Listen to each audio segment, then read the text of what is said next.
In less than 2 weeks, one man was killed and another injured in separate incidents in Jacksonville Beach. No arrests have been made yet.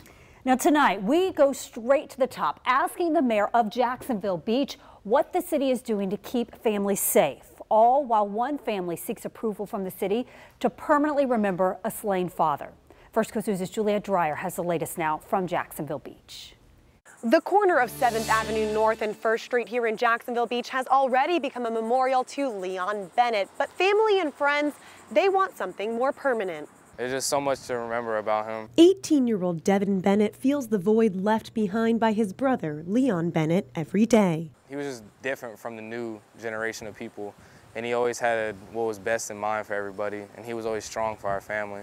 A memorial now marks the spot where Bennett, 23, was shot and killed on June 24th.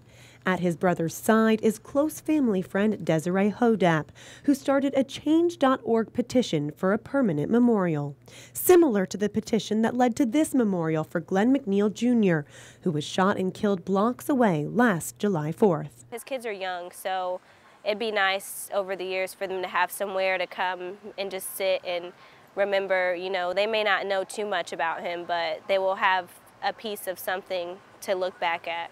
In addition to Bennett's murder, Jacksonville Beach police are investigating 2 other shootings this past weekend. We have an issue that's systemic among society, not just Jacksonville Beach. That's an increase in crime, a lack of respect for the law, and we're working hard to make sure that we've got it under control. Jacksonville Beach Mayor Charlie Latham responds to concerns of going downtown after dark. I would say that downtown's perfectly safe until you get past midnight, and that's something that we need to work out with the bars. Latham urges people to be aware of what's going on around them, trust their gut to get out of a dangerous situation. Noting that the recent shootings have occurred in the early morning hours, he also urged people to be accountable for themselves and their friends. A lot of people are out after 2 o'clock in the morning, the ones that close down the bars. A lot of them have been overserved, a lot of them are not in the right frame of mind, and they do things they wouldn't normally do. As for whether the city would consider a permanent memorial to Leon Bennett and what the process would be to get that, the mayor referred me to the city manager, who is out of town until Thursday.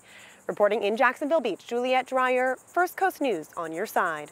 So here are some specific things the mayor says that they're doing to keep you and your family safe tomorrow. Pretty much every officer on the police force will be working the holiday with additional support from the Jacksonville Sheriff's Office. And the mayor says, like every night when the bars close, there will be officers stationed at every corner. The city also recently invested $500,000 to install a video surveillance network in the downtown area.